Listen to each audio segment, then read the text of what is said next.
Hello once again, ladies and gentlemen, and welcome back to the ESL UK Premiership. My name is Munchables, and casting with me once again is the wonderful Andy Vedius Day. How are you doing, man? What a crazy series so far. We have had some pretty exciting games so far. Gotta be honest, they have been pretty long, but I suppose that is the nature of an FM game when you are watching it. They are the type of team that prefers to play for this mid and late game, rely on their macro rotations, look for, you know, those unique plays coming into the later stages of the game. And talking about unique plays, gotta give mad props to Tundra, setting up that play onto Jokerism, knocking him straight into the Baron pick, giving them the numbers advantage that picked themselves up a free Baron, swinging the game heavily in their favor, enabling them to close it out. So looking forward to seeing how they change things up in game 2, we will see a couple new interesting bans, interesting picks. I'd love to see Plex get that Kindred again because of how dominant he was last week on it, but I can't imagine FM are going to change too much up in terms of their bans. No, I wouldn't imagine so. I just want to say there has been a marked improvement on Tundra's play this week comparatively to when we saw his debut. I mean, when he was playing the Tahm Kench against XL, he got caught out quite a lot. The first 2 games, it really didn't feel like he was properly playing, you know? But that game, he was just on it the entire time, got perfect knockups, as you said, set up the play onto Jokerism, always in the right spot, it felt like. Just completely different player to what we saw last weekend, so good job by him. And again, this has kind of been a theme of tonight, is we've been saying how the best players are the ones that can adapt and can change and can learn from mistakes. Tundra definitely showing those in this game so far, but obviously they are only one game into a best of 3 series, and it was by no means one-sided, so Choke definitely still going to be in with a shot at this one. My biggest issue with Tundra, especially on that Alistair, was that, as I said, for the team, he was their only engage, and because of that, sometimes he would end up leaving Toaster out to dry, and you know, you never really want to leave a Toaster in the sun because they do end up burning up, and especially when they're being put up against Crocodile and the Moon, it's kind of a rough one. So I feel like because he was their only engage, it was very difficult for him to provide peel for Toaster, but when he manages to get the correct engages off and really swung the team fight in their favor, that was when I saw the Tundra that I was expecting to see. So definitely agree with you, he has improved, that there's still quite a few things that he needs to work on in terms of deciding when to engage, his positioning, and some things that will naturally come in time. But for this game especially, he performed well enough to set them up to take game 1. It's now going to be a matter of whether or not he can consistently keep this up. Is he going to be the same Tundra last game? Is he going to be a better Tundra this game? We have to wait and see, because they have handed over that Tahm Kench to Haddo, and he's no stranger to the champion. No, he is definitely not, and I mean, we could even see it in the top lane. I've seen it in the top lane in the past, and actually his base damages are obscene, so you can't just go super tanky with that one, but I would expect it to go over to the support position. Kino is going to be locking in that Rek'Sai once again, and we're going to see Toaster on that Tristana. I'm just going to preemptively apologise. If you hear any bangs in the background, that is fireworks. Obviously, people still have some left over from Bonfire Night, so if that happens during the game, sorry in advance. But we are going to see the next couple of picks.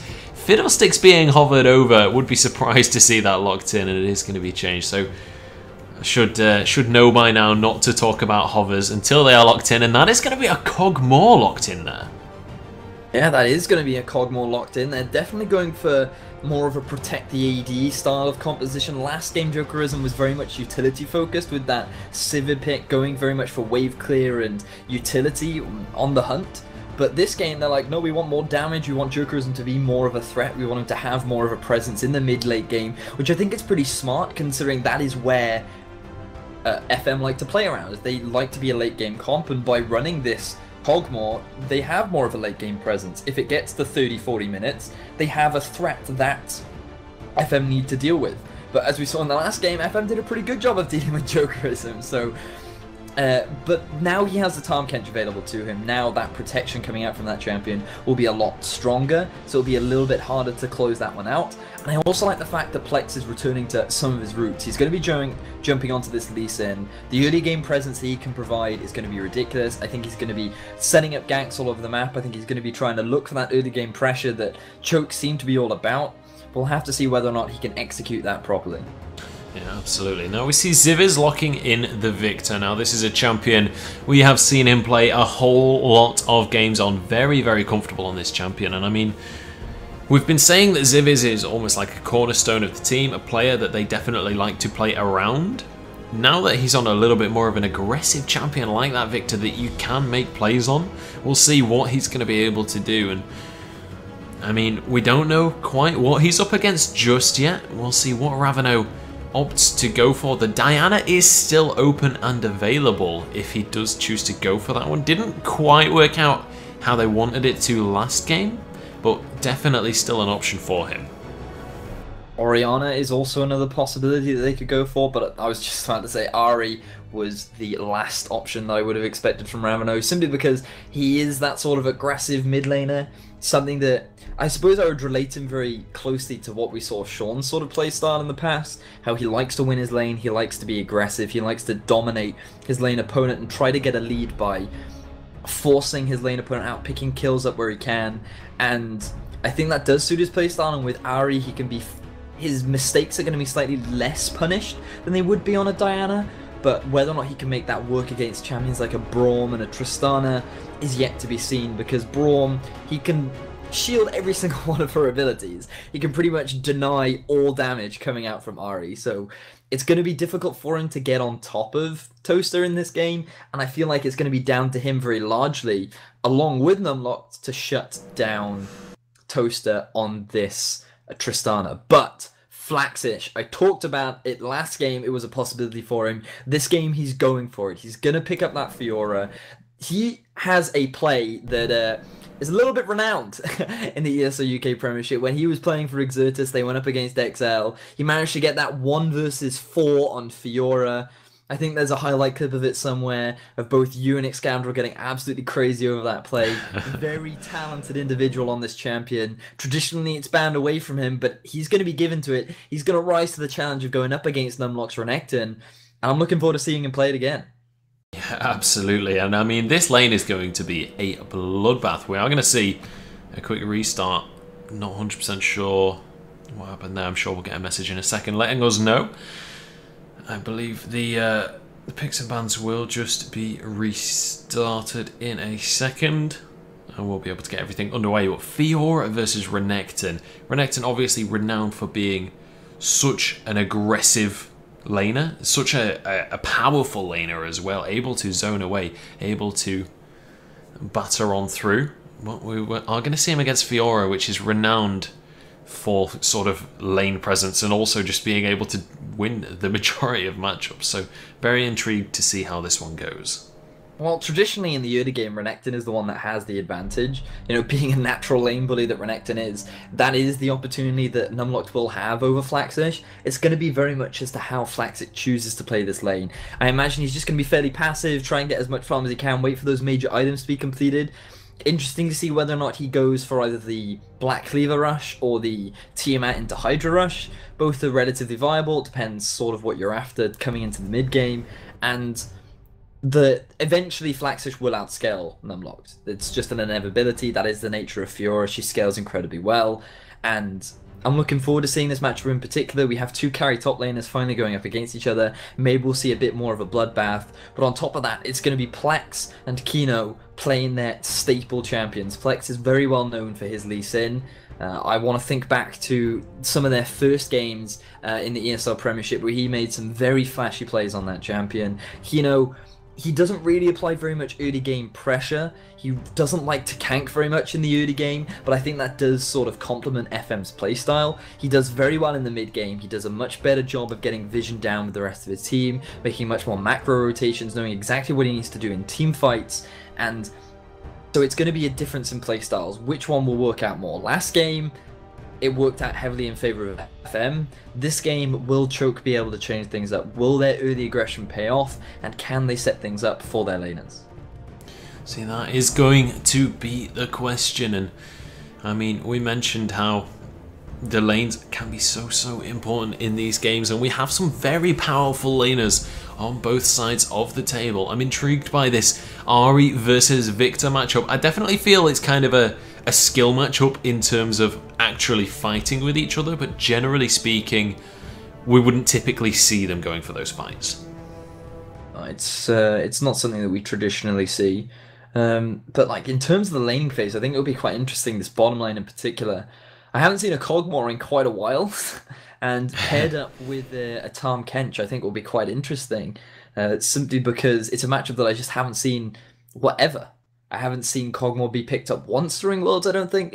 Oh no, we saw it a couple of times coming out from Imp during the group stages, so I do tell a lie. But I don't think we've ever seen it paired with the Tahm Kench, but it still serves the same purpose. Tahm Kench makes up for a lot of the weaknesses that Kog'Maw has in the form of very low mobility champion, difficult to get out of a situation where, for example, if Braum throws down the Glacial Fissure, if Toaster decides to jump on top of his face, Hanno can just pick him up, carry him off to safety, and then he's fine. So I think it will mitigate a lot of the weaknesses that Kog'Maw traditionally has during the laning phase. We'll have to see how well they actually execute that as the laning phase goes out. I'm also interested to see where Plex actually looks to apply his pressure. Considering how strong Renekton is during the early game, he could look to put a lot of ganks in the top. Once Ravano hits 6, he's got a lot of kill pressure in the middle lane. Plex could look to set something up there, or maybe he could go for the bottom lane. It's a little bit harder in the bottom lane because there's no hard crowd control, and there's quite a lot of mobility available from this Tristana Braum bottom lane. But either way, Plex has a number of options available to him, and that early aggression that he likes to go for can be fairly heavily facilitated by his laners. Yeah, it definitely can, and I'm intrigued to see how well these two junglers go. Obviously, both of them on champions that can go for that early aggression, and as you say, it's going to be down to when and where they put that pressure down on the map, and we'll see who's going to be able to come out ahead. Definitely expect to see sort of Plex starting off these ganks and then Kino maybe coming in for the counter gank once the fight already begins. Obviously, Rek'Sai, if you can go in for the counter gank when the enemy is already grouped up, you can really turn the fight around if you can get multiple people in your knockup. But we'll see if that is a situation that comes to pass. Over in the bottom lane, Tahm Kench versus Braum. Now, when Tahm Kench first came out, first started getting played as support, Braum was kind of the staple support that everybody was playing, and Tahm Kench was kind of labelled as sort of a bit of a soft counter to Braum in the same way that he is to Morgana, in that if Jokerism gets caught up by the Winter's Bite, if those concussive blows are stacking up onto him, it doesn't really matter that much, because Thado can just gobble him up and just charge on back to the tower and pull him to safety. So Jokerism should be feeling fairly comfortable in this laning matchup, but should be able to just sort of farm up towards the later stages of the game. On top of that, though, naturally, because we've talked about it in the past, how you traditionally don't max your Tongue Lash on a Tahm Kench, which means that the mana cost will still be relatively low, and you can just sort of keep throwing it out as the laning phase progresses. And because Braum has no real way to trade back, it can be quite difficult because he will be maxing his Q, and as the mana as the level increases, the mana cost also increases. So it's just a matter of that Hado over time will be continuously able to constantly trade back over and over and over again. And we've seen it in the past as to how you get shoved under tower. We saw it from Tundra, in fact, constantly shoving his opponents under tower, throwing that tongue out, being a very nuisance, trading very well, and it can be a very difficult thing to deal with if you're playing Braum. So we'll have to see, with Tundra's experience playing the champion, how well he decides to deal with it. But I'm looking forward to this bot lane, as I've already mentioned, and also we should take a note that both mid laners actually running teleport, so a lot of map pressure, global map pressure available to both these mid laners as well. Yeah, absolutely, and we'll see who is going to be the ones executing this pressure across the map. But ladies and gentlemen, for the 5th time today, we are going to head on to Summoner's Rift. FM Esports going to be taking the red side of the map this time, and they're going to be up against Choke Gaming once again, who are on the blue side this time. Now we'll see if that first pick is going to be enough of an advantage for Choke Gaming to be able to get themselves a win on the board here and to be able to push this series to 3 games. FM looked strong in the last one, but they definitely didn't just run away with the game. Choke Gaming were definitely still in with a chance themselves, and we'll see if they're going to be able to change their fate in this matchup. And remember how important this match is for both these teams. They are the top four. They've all qualified for the playoffs, but right now they're all playing for seeding. All of them want to be as highly seeded as possible to increase their chances of actually making it to the finals of their playoff. Where all the money is. At the end of the day, they want to win. They want to be best in the UK, and making this win here will put them in a very good stead coming into the playoffs happening in December. So Choke want to bring this to all 3 games. FM want to close this out in 2-0 fashion. It's just going to be a matter of which team can execute their composition better. Right now, though, it does look like that they're going to try and get some deep vision down. Have a look, see if Toaster and Tundra are going for that early Gromp. And it does look like, though, no lane swap is going to come out from either team. Going to go for standard starts. And we're going to see what seems to be like a standard early game. Yeah, and we've not really seen too much deviation from this at all today. We have seen a couple of early invades, but nothing to try and get kills. Mostly just to try and get that early vision. But check out the positioning here from Tundra and Toaster. They might just be looking to try and snap themselves up a low health AD carry as they enter the lane. We'll have to see. Maybe they're just trying to stack up the lane so that they can go for an early freeze, but that doesn't look to be the case. We'll see if they're going to be able to get anything. No, decide to just go for the minions in the end. Yeah, so we are just going to see no early level 2 coming out from either bottom lane. They're just going to do what they can, farm up. Just going to be pretty standards. And in fairness to Jokerism last game, he is the new AD carry on the team, replacement for Sir Scott. Last game, he did a very good job during the laning phase. I do believe he ended with a score of something like 3-1 and 8 or 3-2 and 8. Either way, he was one of the lowest death targets on the side of Choke. His positioning was very good other than when he got caught up by Tundra. But overall, he has been a pretty decent addition to the side of Choke. He's definitely been performing with the best of them. And right now, it's just a matter of how well, again, it's the execution of the composition. Being able to get an early lead for the side of Choke is really what they need because of how well FM's composition scales into the later game. This Fiora scales incredibly well. Tristana scales very, very well. And obviously you have the threat of a Cogmore coming into the late game, but the amount of protection available to him isn't that strong compared to the protection that Toaster has in the form of Braum, in the form of the crowd control that comes out from Ziviz. It's just a matter of late game versus early game once again, and we can see how well FM play during these late stages of the game. Yeah, and that's one of the things about FM is they have always been incredibly good at the late stages of the game. They've always been good at taking those map advantages and just macro play in general, but Plex is not looking to let them get to the late stages of the game as he's looking to try and get on into this top lane. Hiding on out in Tribrush, just waiting for Flaxish to overextend a little bit more, and he does so, and now Plex is going to go on in. The stun is going to come out from Numlock, waiting out the parry. Really nicely played. There's the slow coming down, but the Q is on cooldown. Sonic Wave isn't going to be there, but the red buff is Flaxish. With the health potion, he survives the red buff, and he's going to be able to walk away. Oh, beautifully played by Flaxish, using the dashes at just the right times to get as close to the tower as possible to then use that flash at the last second. Tundra goes very aggressive onto the bottom lane. He does indeed. Hado in a little bit of trouble, but Tundra getting traded straight back onto. And actually, overall, it's a relatively even trade. I feel like the only one that came out ahead there was Toaster out of everyone. So decent trade for both teams, and considering the fact that it's a cog more early on in the game, I'd say that's a relatively good trade for Choke Gaming. It was just a great job by Hado consuming that Tundra on that Braum, throwing him under tower to make him take a tower shot, sort of swung the trade in their favour, but Toaster still sitting at full health, doing a great job of not taking any return damage, but now Flaxish takes a huge chunk of his health off of that Crocodile, and that was a nice aggressive play coming out from Numlocked, really taking control over this early game, and this is what I was highlighting too. Numlocked on this Renekton has a much stronger early game than that of Fiora, and he is taking advantage of that, so very well played coming out from him. Absolutely. Unfortunately, there is a war zone, not only on your screens, but outside of my house as well. Flaxish taking a couple of hits there. Numlock doing a really good job to use the fact that Renekton is one of these super strong laners. When you're at this sort of pre-6 beyond level 3 stage, you are incredibly strong, and Flaxish is certainly feeling that right now. We do see Kino heading towards this top side of the map, is on his Crux currently. potentially could head up towards this top lane, and it looks like he might just do that. Flaxish down to just 300 HP. Numlocked can't quite get the opportunity. He's so close to level 6, but I don't think he'll get it off these minions. Flaxish down to 200. Kino just going to be here for support right now.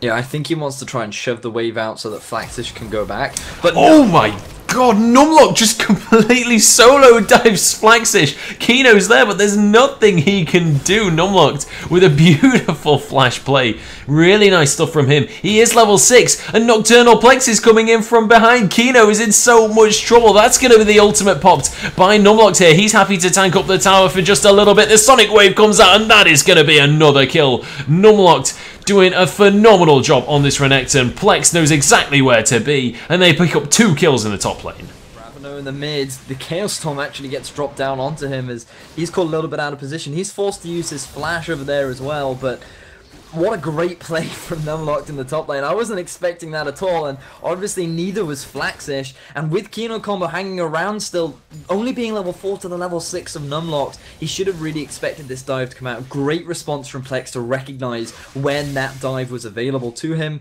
He set that up nicely, came up to help support his top laner. They executed the dive perfectly. Numlocked is forced to back away though, but he's going to come back with some upgraded armor boots as well as a couple swords on the back of his belt. So very well played from Choke, sitting in a 1,000 gold lead in this early game. Yeah, it certainly is. And now Hado and Jokerism down in this bottom lane. CS across the board, incredibly even here. Probably the most even game we've seen so far. The only lead there really is the 7 CS lead up in the top lane. Now obviously Numlock does also have a kill and an assist, so he's definitely feeling strong. But the CS lead not too significant anywhere on the map, and it's just a 1,000 gold lead as we head towards the 8-minute mark. But just check out how many swords are in the scoreboard here for Choke Gaming. They love those blades, and they're going to be looking to challenge FM to a duel as we head towards the mid-game. So right now, the early game pressure coming out from Choke is exactly what I wanted from them. We can see Plex looking to set up ganks mainly around the top half of the map. I didn't expect him to really do very much in the bottom lane. Plex generally likes to facilitate his top laner and his mid laner. That just kind of is how he chooses to play most of the time. But as well as that, it's just Numlocked being the carry for his team. This is what he likes to do. He likes to dominate his lane opponent. And you can see it right here. Being able to get a solo kill onto Flaxish, just straight up outplaying him, is a very impressive thing to do. And this is the sort of playstyle that Numlocked likes to do, and I think he's going to be pretty pleased that he's able to get away with it. So, really nice plays coming out from Choke in this early game. But we saw this from them last game, and they weren't really able to turn this into a win. So it's going to be a matter of, can they do it this game? Can they use this early game lead that they've been able to build up? It's only a 4-1 right now. Ideally, they'd like to extend it just a little bit more. But they need to then transition this early game pressure, this early game advantage that they've been able to build up, into something that they can use to close out the game. Yeah, absolutely, and we'll see if they're going to be able to do it on this one. As you said last time, they weren't really able to transition that properly last game. However, this time, I mean, last game they had a Sivir in the AD carry position, so not so much of a hyper carry. This game they've got Kog'Maw, which is kind of the original hyper carry. This champion does so much damage when you hit the later stages of the game, and all he has to do right now is just wait it out, just get that CS and just comfortably wait until the later stages of the game. And so far, it's working perfectly for him. His team is ever so slightly ahead, and he's going to be able to just comfortably farm it on out in this bottom lane. And so far, Toaster and Tundra haven't really been able to punish him for that at all. Oh, they haven't really. And I think the laning phase is going quite well for both AD carries, really. Both of them want to farm up, both of them want to have those major items completed, but Jokerism does get a little bit more of a spike in the mid game because he goes to that Trinity Force itemization rather than the Infinity Edge, so he's going to be hurting a little bit harder. But that doesn't mean that Toaster can be underestimated coming into these mid-game dragon fights. And speaking of dragons, neither team really likes to value that dragon very much. We haven't seen them have very much control over it, but hang on, because Numlock going for another dive. He certainly is. Flaxish is going to be trying to get... He's not going to get anything right there. He just gets obliterated. Numlocked, once again, with this early Renekton damage, is able to just destroy health bars and take these early advantages. He's now almost 40 CS up on Flaxish, as well as 2 kills and assists. I want to say he is almost 2,000 gold ahead, 1,500 currently. That is an insane lead at just 10 minutes into the game. And honestly, how do you start to come back when your lane opponent is so far ahead on a champion that is able to bully so hard? Well, I don't think he's going to be able to come back in the lane. The best thing he can do is hope that Numlock takes his tower relatively soon. Maybe he can look to set up a freeze and just stall the game out for as long as possible, waiting for Renekton to start to fall off and for Flaxish to start being relevant once he completes those items. So it is a rough time for Flaxish, but it brings me back to... It reminds me quite heavily of when they played against... Oh, hang on, because Plex is going for another gank. He certainly is. Flaxish in all kinds of trouble right now, and Flaxish has just been completely bullied this game. That's another kill into the hands of the Croc. Numlocked there, going to be able to take that one away. 3-0-1 right now on the Renekton, 30 CS up still. He's already finished his Tiamat. He's going to be looking to go for that Ravenous Hydra once again. And we'll see if he can continue to just snowball this game. This is just the Plex Numlock show right now. Both of them just hard camping this Flaxish, trying to shut him down as much as possible to reduce that late game threat. And they're doing a great job of it. This reminds me of the XL versus FM game, actually, where Maldo would just sit top and camp Flaxish. And his vision control just seems to be weak, his positioning seems to be poor, and you have to give credit, though, for Numlock and Plex. Numlock is basically telling Plex, alright, I'm playing Renekton, I'm pretty tanky, I've got the level advantage, we can just set up a nice easy dive here, just come top lane, and Plex is like, alright, dude, let's do it. And the synergy between those two is absolutely phenomenal so far. Being able to get all these ganks down onto Flaxish is great, and I feel as though this game is going already in favor of Choke. You know, it might seem fairly obvious with the gold right now, but Ziv is forced to use his flash. Yeah, Plex trying to get what he can there, does force the flash out of him, and in fact he is going to get the insect onto Ziviz, and now Ravano going to be able to capitalise on that one. That's a kill into the hands of Ari in the mid lane, and now they can head towards this dragon, which they can take incredibly quickly with the percent damage coming out from Jokerism. So Ziv is right there looking to try and get some vision down into Choke's jungle, but he wasn't expecting Plex to be there just as he walked in. Plex capitalized on the fact that Ravano has a huge amount of mobility with that Spirit Rush, very easily able to capitalize, and they also cut off his escape with the Abyssal Rush coming out from, or the Abyssal Passage coming out from Hado to set up that gank. And right now, Choke sitting at 5-0, having a great early game, all off the back of this early aggression coming out from Plex. Yeah, absolutely. And just look at Numlock bullying Flaxish there. Trying to get something down bottom RFM, but not quite able to find their targets. Tundra just getting licked by Hado right in the face. He's going to be shivering at that horrible, horrible turn of events. But I'm sure he'll be able to find a napkin and wipe himself down as they head towards the mid. I don't know what that was, but there we go. Now Jokerism and Hado looking to try and start the siege. We do see Toaster heading back to base, and they should be able to get at least a little bit of pressure down onto this bottom lane tower. They may very well even they may very well be able to take it, in fact, because Plex is still hanging around. They have the numbers advantage. Ravano has rotated down, and he has a teleport available, so he can just return to the middle lane after taking this tower if he needs to. And great macro play, well, taking advantage of the fact that Toast and Tundra have gone back. With Plex moving into the bottom lane, they should be able to get a lot of damage down onto this tower. But with them returning, yeah, Hado just going to take Jokerism off to safety. And a nice plays coming out from Choke in this early game. So far, they have a 2-0 tower advantage, 5-0 kill lead, sitting in a healthy 5,000 gold lead. Great start for Choke Gaming. Yeah, really, really good stuff. And as you say, they're really snowballing this lead as well. It's not just about how well they've done previously, they're continuing to do well. And they're looking to turn this into a 3-game series at this rate. And honestly, it's kind of... I was saying right at the start of this series, Flaxish for FM and for every game really has been kind of a seesaw. He either does incredibly well and just dominates the game, or the exact opposite. In this game, he's doing the exact opposite. 50 CS down right now. Also 3 deaths on the board. He is really not having a good time of it up against Numlocked. And I mean, honestly, we need to see something happen to try and shut down Numlocked, but it's so hard to shut down a champion like Renekton. Thing is though, keep an eye on the bottom lane because Toaster and Tundra are really starting to step their aggression up.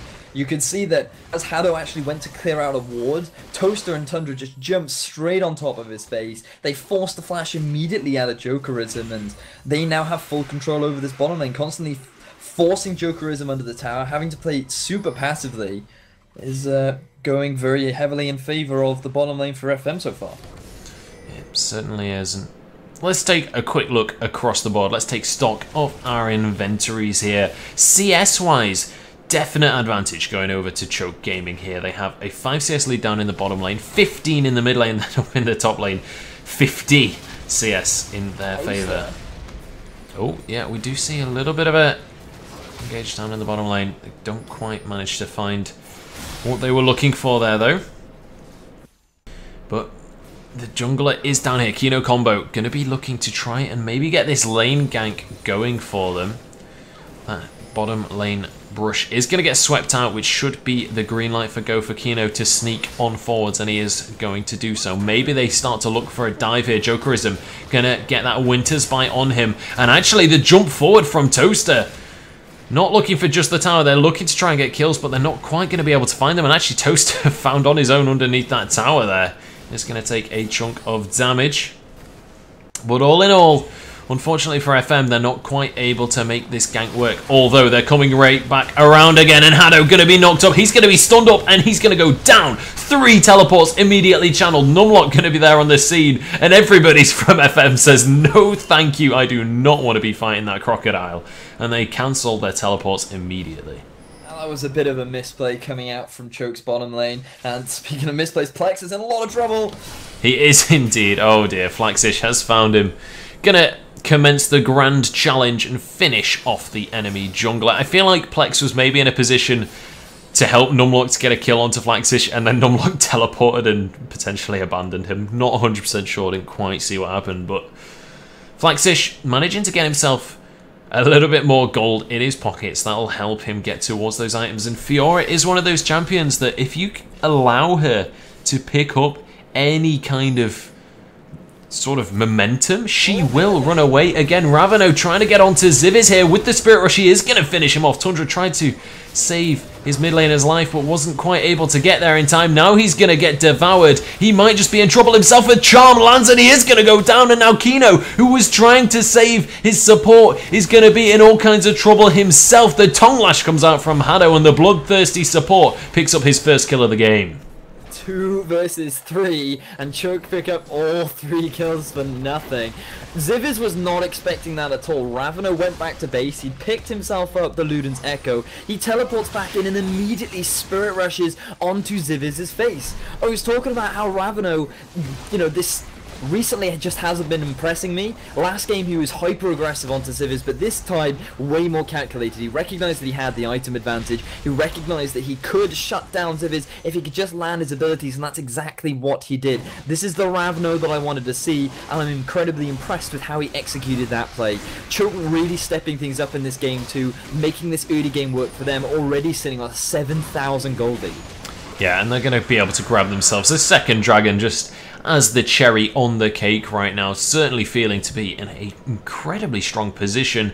Are going to see them all head on back to base, spend a bit of that dollar that they've managed to build up for themselves. 1,600 gold in the hands of Ravano. We'll see what he decides to pick up with that one. 3-0-1. Matching Numlock's performance right now with an extra 40 CS on top of it. He's feeling incredibly confident. Already has the Ludens and the Morella Nomicon. I'll be interested to see what he goes for next. Does have the cloth armor, so won't be too surprised to see his Zhonya's come out. We could very well see that. Look at this. The Abyssal Voyage comes out from the Tahm Kench, trying to set up a flank on the Toaster. Oh, it's going to be Plex trying to get onto them, but a really nice ultimate from Tundra is going to keep them alive for now. But Ravano arrives on the scene, and now Tundra is going to be going down as well. Double kill comes through for the Ninetail Fox. Ravano arriving at just the right moment and turns his scoreline to 5-0-1.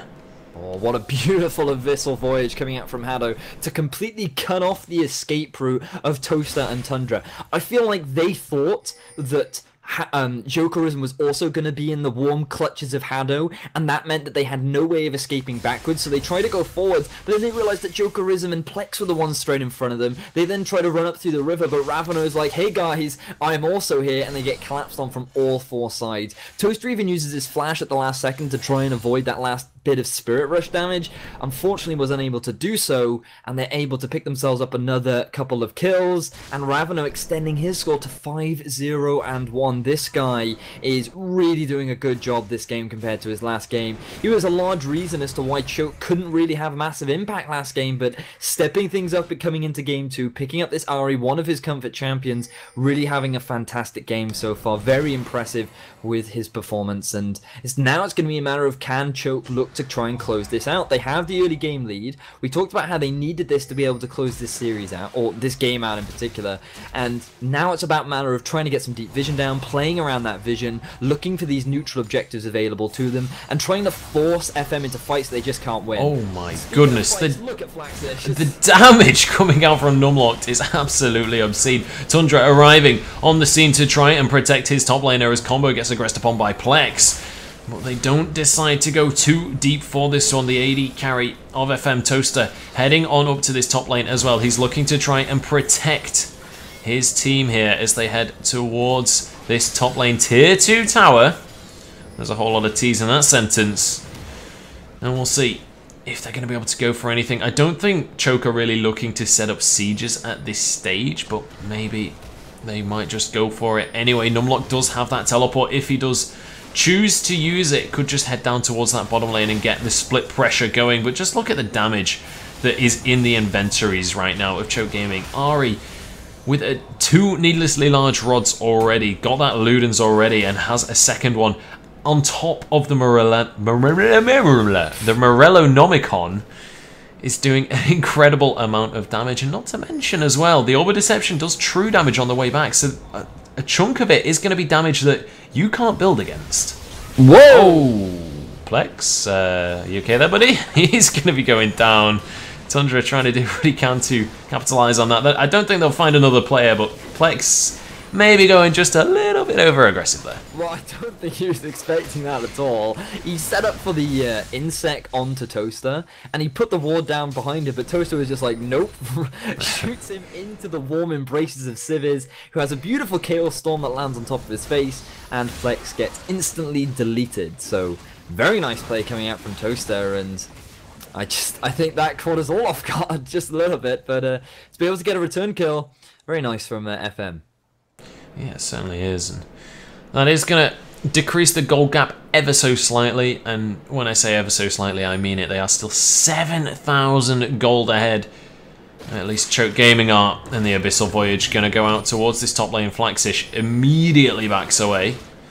But Jokerism is going to be able to at least get this minion wave that is pushing up against this top lane tower. He's going to be very happy with picking up that bit of farm. You've never met an AD carry that will complain about farm before, and you're not likely to in the future either. And actually Toaster doing a really good job to stay ahead in farm of the enemy Kog'Maw. Jokerism obviously having those 2 assists, but likewise Toaster does as well. The only advantage right now that Jokerism has over Toaster is those extra tower kills that his team has managed to get for him. Yeah, one of the biggest problems for Choke right now is there's so much wave clear available to FM that they can just deny most sieges that try to come out from Choke.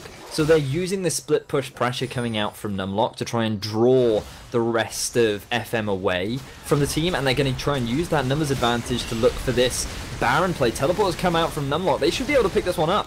Yeah, they just saw Toaster head back to base, and immediately they look to punish this one. The Baron has been started. Tundra going in onto this one. Plex is already down to just under half HP. Tundra going to be backing away. Really nice played by Tundra on the Braum there. Goes in, disrupts the Baron, stops the fight, and then immediately manages to disengage. And now they're in a great position to take this tier 1 tower in the middle lane.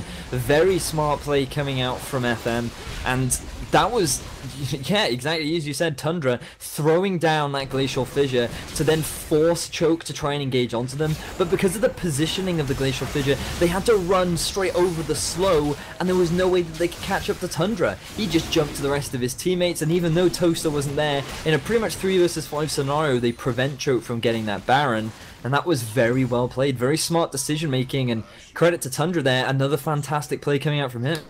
Yeah, and as well, not just denying the Baron, they get that tier 1 in the mid lane, and as well they get the Dragon, which halts the kind of momentum that Choke had going on those Dragons. They already had 2 to their name, but the third one is going to be picked up by FM instead, so no extra movement speed, and they are one step further away from that aspect of the Dragon, which can be so crucial when the games go as late as they seem to between these two teams. But now we see Toaster maybe has been caught out here by Numlocked. He's looking to try and grab this AD carry, but Toaster definitely starts to feel a little bit uncomfortable, feeling like it might have still been Halloween as he gets spooked away there. And we see just Choke starting to try and set up again around this Baron area. Yeah, not really that surprising. They've already recognised how difficult it is to siege up onto the side of FM because of all the wave clear they have available. Notice how the death cap is now completed for Ziviz. That's just going to increase his wave clearing potential. But I feel as though they could use a 1-3-1 sort of setup right now. They have Numlocked. He doesn't have his teleport available, but he can look to set some pressure up in the top lane. Meanwhile, Ravano does have his teleport. They can put him in the bottom lane. He's 5-0-1. I honestly think that very few members, if any at all, could actually 1 versus 1 Ravano right now, so he could look to be that split push pressure. Right now, though, they have started off this Baron once again, but that is going to get warded out by Kino. And they know, FM know that Choke are trying to go for this Baron play. They're constantly aware of this, constantly hanging around to see if the Baron is being started up. And one of the great things about having a Rek'Sai on your team is you can use Prey Seeker to check it out. If people are coining around the Baron pit, moving around in a sort of dodgy sort of fashion where they're trying to avoid some of the damage coming out from Baron, then it's easily identifiable whether or not they've actually started it without having any wards. So bit of a useful mechanic coming out from Kino to identify whether or not that Baron is being started off. Yeah, that Tremor Sense can be used just so effectively if you position the Rek'Sai correctly. And so far, FM doing an excellent job of doing that and denying this global objective from the opponents. Choke Gaming, the gold difference has stayed pretty much the same for nigh on 10 minutes now, and FM actually doing a really good job to just stall out this game. As you mentioned earlier, the amount of wave clear they have is pretty ridiculously high. They are managing to just hold onto this game and just kind of hit the pause button and just not let Choke gain anything more off of this early lead that they managed to acquire themselves. Baron does feel like the answer for Choke Gaming to deny this pause, but can they take it? That's the question. Do they have any way of forcing this objective? Exactly, that is the question. For right now, they've tried many times, have been unsuccessful. And notice now how Flax says she's completed both his Ravenous Hydra as well as the Black Cleaver, so he's going to be doing a lot of damage. He's getting to a point where he may very well be able to deal with Numlock, and that massive lead that Numlock had initially built up is starting to become, you know, the gap between the top laners is becoming smaller and smaller. So as well as that death cap being completed for Ziviz, he's now picked himself up another Needlessly Large Rod. I imagine that's going to be transitioned into a Luden's Echo as well, so he's getting to a point where he's doing a lot of damage as well. And yes, while the goal difference is big, I still feel like FM are well in their power to come out ahead in these team fights. They're good rotational play coming out from Choke, though. They should be able to pick up this tower, and that's going to extend their gold lead a little bit further, but still, breaking the base is the next big challenge for Choke Gaming. Can they do it? It's a tough one to call. They really need this Baron to really set up a successful siege. Yeah, they absolutely do. And Plex just going to be hopping across the lane with those Mad Lee Sin mechanics. But we'll see what Choke are going to be able to do in these next few minutes of the game. Obviously able to just grab themselves that tower up in the top lane. They're going to be very happy with that one. Going to head back to base and spend some of this gold that they've managed to accrue. And we'll see what they do opt to pick up here. Toaster actually sitting pretty on 2,000 gold. Just 300 away from that last Whisper, if that is the next item he chooses to go for. I wouldn't be all too surprised to see him go for that one, but then obviously there is the option of going for the Bloodthirster Thirst. Which one? Which? Bloodthirster Thirst. Bloodthirster First. That is a hard thing to say. I've never tried saying that before, but which one do you reckon he'll go for? It's a tough one to call. I feel as though there's very little armor on the side of Choke, so he could go for, and as I say that, he goes to the last whisper. So I felt bad posing that question because it's like down to personal preference mostly. Well, it's not though, because it's simply a matter of, is there enough armor on the enemy team to warrant getting a last whisper? And personally, I felt like that there wasn't, but Toaster clearly disagrees with me. And right now, Flaxish could be in a bit of trouble. A Vissel Voyage comes out to try and collapse onto him, but they're not going to be able to get very much from this. Numlocked goes very aggressive. Yeah, he certainly does. Not quite going to be able to find the stun onto Flaxish, who jumps forward. He's going to be able to parry that Tongue Lash. But Choke, again, just really struggling to find anything in these siege scenarios. Just 15 seconds until Dragon is up, though. And they have complete control of this section of the map. FM can't really look to try and force a fight at this point, so this should be a free objective over to Choke Gaming. They're doing a good job to just control the map at this stage. And this is going to be them one step closer towards the aspect of the Dragon. That is now 3 on the board for them. And actually we see FM starting to head towards this Baron area. Well, they want to get as much control over it as possible. You know, they know that Choke are looking to take this objective from them. And as long as they can take things like the Scuttle Crab, as long as they can get wards down in a good position, they will know if Choke then decide to go for it. So it's a smart play to use this opportunity to get themselves up some vision control. And because of their positioning, they can look to put some damage down onto this tier 1 tower in the top lane and pick up some free gold for themselves. So not a bad return coming out from FM. And to be honest, giving away that third Drake is absolutely fine, because I want to say that this game isn't going to get to a point where the 5th Dragon is a real possibility, but knowing these two teams, it could very well be.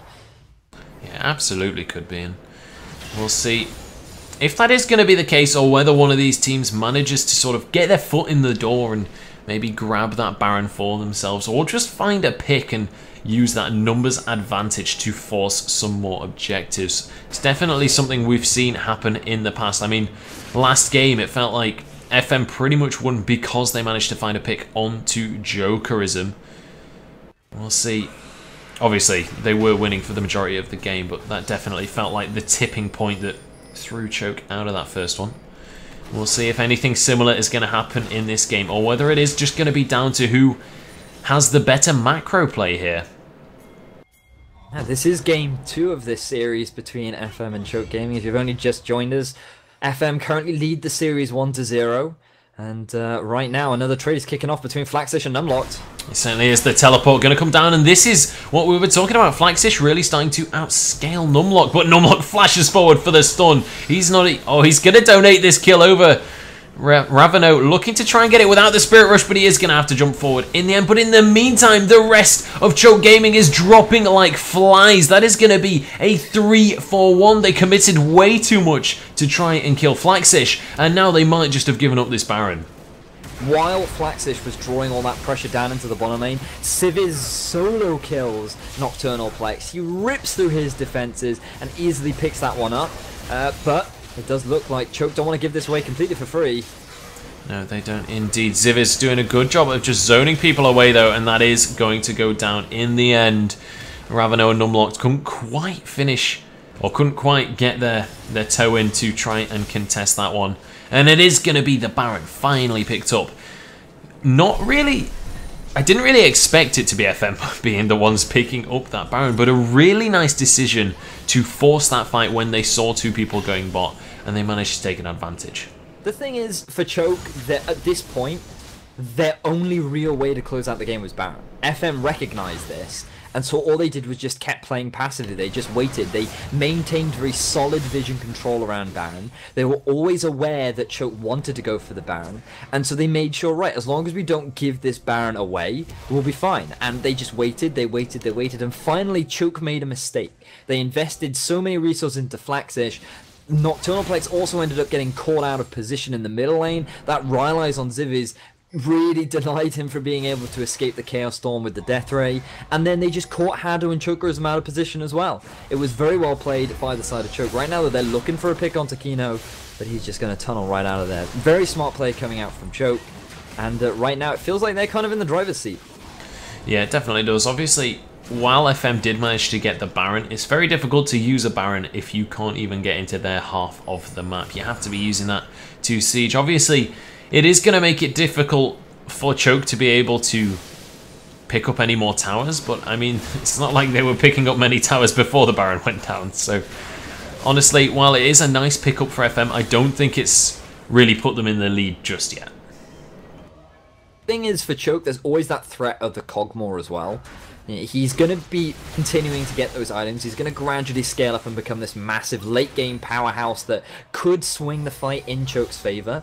But it's going to be a matter of how well they can actually do that, because notice that Toaster's actually sitting on a 1,500 gold advantage because of the 2 kills that he was able to pick up. He's ahead in items against Chokerism right now, and if it came to these team fights, Toaster's a massive late game threat too. He would be doing a lot more damage, but Ziviz gets killed. The insect lands onto Ziviz, and that is going to be the mid laner dropping for FM. And now Toaster gets stunned up by Nunlocked, who immediately backs away from those concussive blows. But all importantly, they managed to find a pick, and they managed to find a lot of the wave clear from FM. Nocturnal Plex makes up for his misplay earlier, getting caught out by Ziviz. He's the one doing the catching now, using the vision from the minions to set up for that insect play, give a nice easy kill over to the rest of his team. And this guy, you know, coming back from the NA Challenger Series, trying to demonstrate or trying to implement what he's learned from that, I felt as though that his aggression is a lot more calculated, and you can see that right there. That was a very smart play. Executed it perfectly and allowed his team to pick up a kill. Unfortunately, the rest of Choke weren't able to capitalize off the back of that. They weren't able to get any major objective, but they will get themselves some gold. They're going to buy themselves some items, and then they're going to come back and prep for this 4th dragon, opening up for the potential 5th dragon win condition. Yeah, just take a look at the CS numbers in this game. This is how much of a macro game it has been. We've got Ravano in the mid lane on that Ahri with over 400 CS, 413 at 37.5 minutes, well over 10 CS per minute in this game. And now Dragon going to be spawning, and we see immediately both teams head over towards that area. They're looking to try and take this objective for themselves. So far, FM able to take control of the Dragon area, but Choke definitely not looking to let them have this one for free. Numlocked heading back to base, but he does have that teleport available. He needs to pull the trigger soon though, and he is going to do so, but the Dragon is going to go down. FM are going to be able to turn that into 3-2 in favour of Choke for Dragons. And look at the damage actually. Plex is caught out and he's going to be obliterated. Ravano jumping in with this Spirit Rush. The Grand Challenge goes on to Hado, which isn't their best target really, as Toaster is going to be able to find a kill and walks away on 10 HP. This is a perfect fight for FM as Hado goes down. Jokerism all on his own, but he's looking to try and get the multi-kill here. Everybody low, but the shield from Tundra is going to keep Kino alive, and that is going to be a 5-for-2. FM somehow take a miracle fight. What a great fight coming over for FM Esports. That was so beautifully well played. The fact that they were able to kite out Renekton and shut him down so quickly meant that there was no real frontline, but Plex, I don't know what Choke were trying to do there. If they wanted to go for the fight, they should have gone for it earlier. They had a pink ward down in that tri-bush. They could have set up for a flank with Numlock, but instead he teleports miles behind them, and he can't really set up for a nice engage. If he'd gone for that flank, it may very well have gone heavily in favor of Choke, but they just weren't able to execute it. They weren't able to get on top of Toaster. Well, they were. I mean, he got ridiculously low, but they weren't quite able to finish him off. With Plex being down, with Numlock being down, it was just a matter of cleanup, and Ravano doing what he can to try and turn the fight around in his favor. He did do a lot of damage, but it just wasn't quite enough, and right now Ravano rejoined the fight. Yeah, speaking of Ravano, they are going to be able to pick up Tundra with that charm. Didn't quite manage to get onto Toaster, or as I say that, Hado going to use that Abyssal Voyage. Kino going to be tunneling away. Toaster doing his best to survive this one, but he's in all kinds of trouble. That is going to be Plex, eaten up by his support. Hado trying to get onto him. Valiant effort there by Toaster to survive as long as he did. Nearly took down Plex as well, but he is finally going to be punished for that. And now we see immediately Choke trying to answer for the inhibitor that was taken away in this mid lane, but against Zivi's wave clear, are they going to be able to take anything? It's a tough one to call. Let's find out whether or not they can do it. The gravity field does come down to try and deny the siege, but with the numbers advantage, FM feel that they cannot take this fight, and that's going to be a return inhibitor coming out for Choke Gaming, but the flash comes in. Numlocked goes in, and it's going to be Ziviz dropping once again. Flaxish now on the front line, trying to do what he can. He's going to get the heal popped, and he's going to get 2 kills. One of them going across there to Ziviz in the end, and the last 3 members of Choke are going to run away as fast as they can. Ravano fleeing with all 9 of his tails between his legs right now as they try and get away from Flaxish, who is desperately trying to chase them on out. A nice parry to block the charm, but it's not going to be enough, or is it? As Kino sails on by the screen and he's looking to take on Ravano. The Spirit Rush is going to pull him to safety though, and actually it's going to be Kino going down. Not sure why Kino tried to do that. I think he could have either gone on to Plex or Jokerism. I don't think going on to Ravano is the best decision. Didn't respect the fact that the Spirit Rush is on a very low cooldown when you're this late into the game. And yeah, Kino kind of gave away a completely free kill right there. Not entirely sure why he decided to do that, but beautiful re-engage coming out from Choke. I was really impressed with what Hado did when they were chasing onto Toaster. Notice how Nocturnal Plex had that fully charged explosive charge on top of his head, and Hado ate him. Then as Toaster flashed over the wall into the red buff, it was immediate flash followed up by Hado to provide Plex the follow-up to get the kill onto Toaster. I really like that play coming out from Hado. And right now, it does look like Choke feel they're in a good position to take away this Baron. Yeah, they are indeed. They're well aware of the situation. Look at all the wards that have been thrown in by FM. It's down to just 3,000 HP, and they're looking to try and take this one away. It's going to be a smite war, and it is going to go across to Choke Gaming. Hado incredibly low, but he's going to pop up that shield. The great health is going to save his life, as it always seems to on Tom Kench. Now Ravano going to be trying to protect his team with those charms, and he is going to be able to do so. They're going to be able to grab the Baron for free. No punish coming out from FM Esports, and FM now going to try and head down towards this bottom lane to try and answer with an objective. Very close game between these two teams. I can't believe how back and forth it is.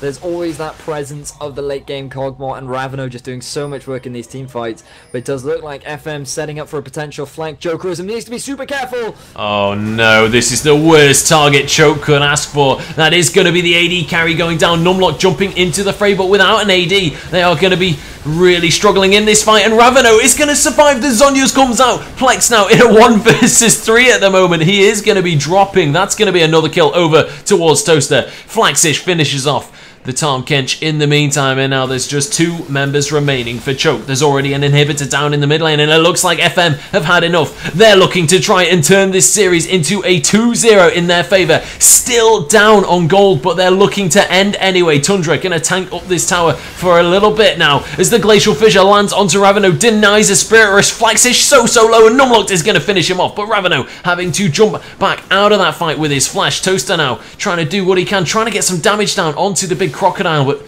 can't quite find the target to kill him off.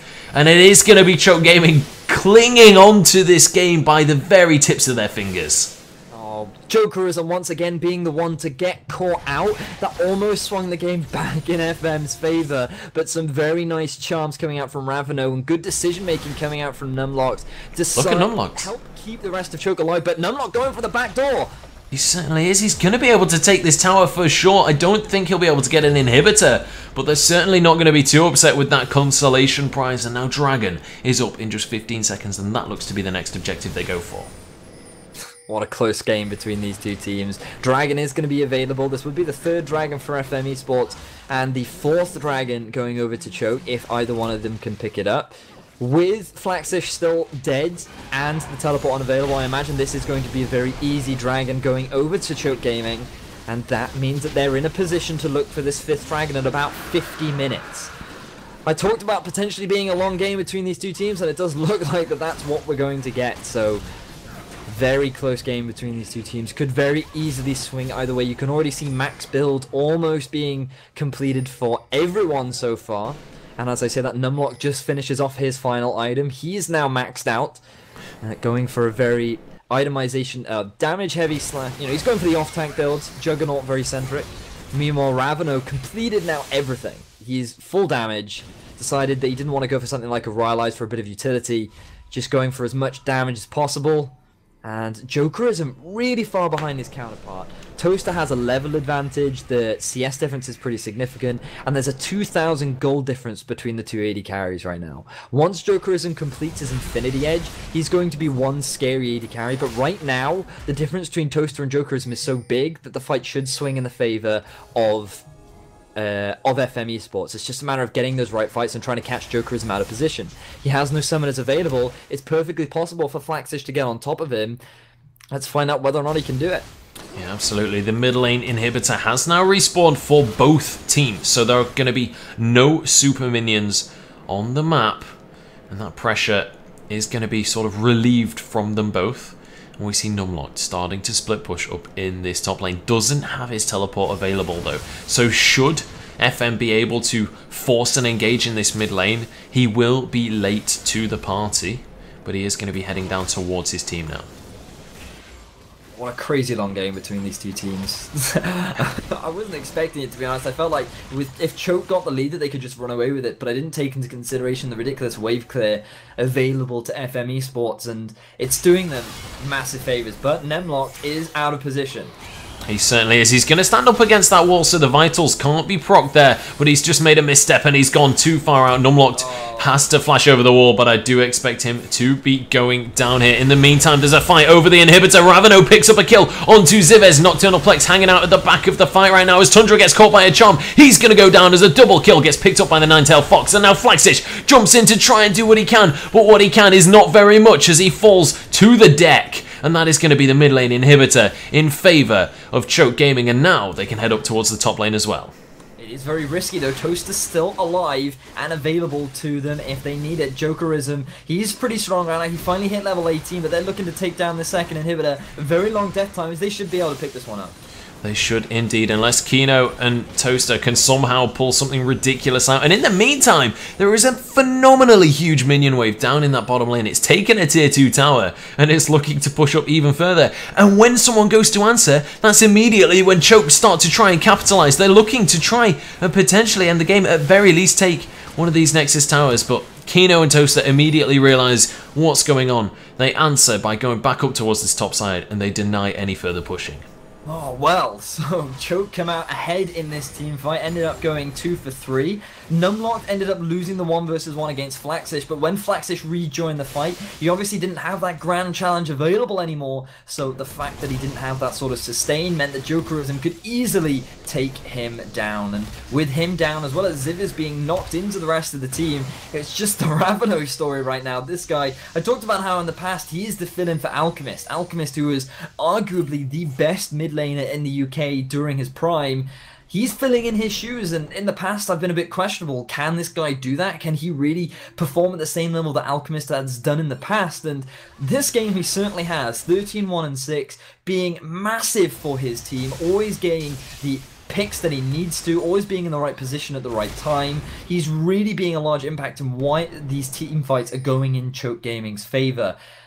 This is such a crazy game. The death times are so long at 48 minutes. Dragon is going to be spawning in 1 minute 45. Baron is in even shorter in 15 seconds. If Choke can pick up either one of these, they're going to be in a great position to try and close this game out with 2 inhibitors unavailable for FM.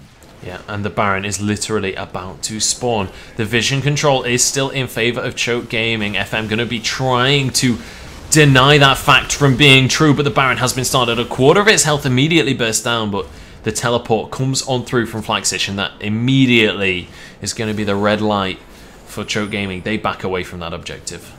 The thing is, Choke just need to keep dancing around the Baron right now.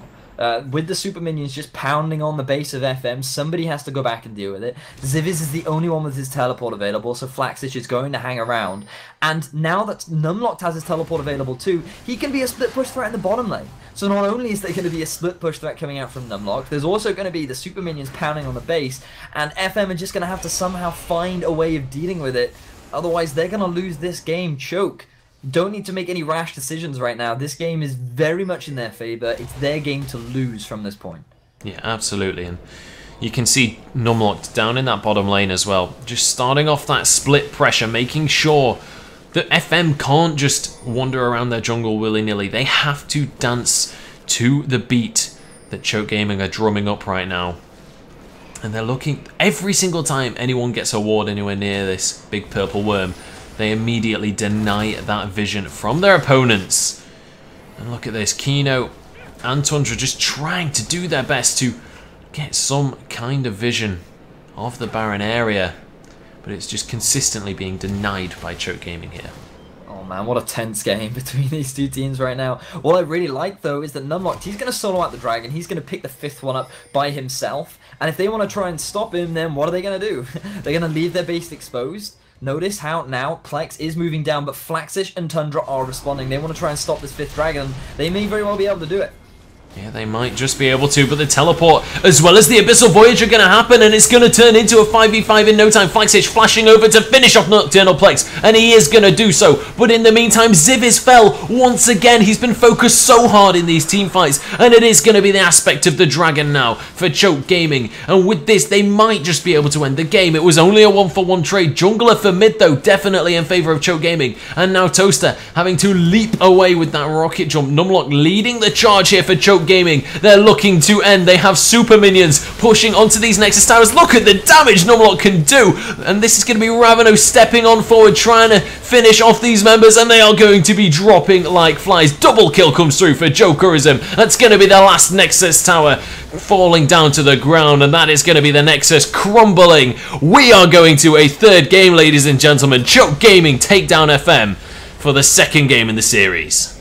Insane game between these two teams. I felt like that throughout the entire early game it was the choke show, but they just weren't able to close it out because of the ridiculous wave clear available to FM Esports. They recognized that they needed the Baron, but FM played it beautifully. They also recognized that Choke needed the Baron. They had constant control over it. They finally catch Choke out of position. They swing the game wide open, but then misplays coming back and forth between the two teams resulted in eventually Barons going back and forth, but eventually Choke get the fight that they want. They take away 2 inhibitors for themselves, and with 2 inhibitors there's very little that FM can do because their resources are so divided up all over the map. And with that aspect of the dragon, it doesn't matter how strong Flaxish is at this point because it's nice and easy for Choke to close out the game. Very dominant from them, and we reiterate how important this series is for both these teams. They need this seeding. They want to be able to do well and coming into the playoffs, and they need this win. Gotta give mad shoutouts to Ravano. I asked, could he fill the shoes of Alchemist? He definitely can. 14, 1, and 7 in that game. Highest gold by far, 23.6k gold. Damage dealt, he had the highest with 48,000 damage. He was 12,000 damage ahead of 2nd place. He was so monumental in Choke's victory that game, keeping them in these mid to late stages with his perfect positioning, perfect target focus. Ravano, I hope you can maintain this level of performance coming into the final game because Choke are going to need it. Yeah, they absolutely are. We'll see if they're going to be able to turn this, rather which team is going to be able to turn this game into a victory. They're fighting for seedings, and boy are they fighting hard. We'll be back in just a couple of minutes.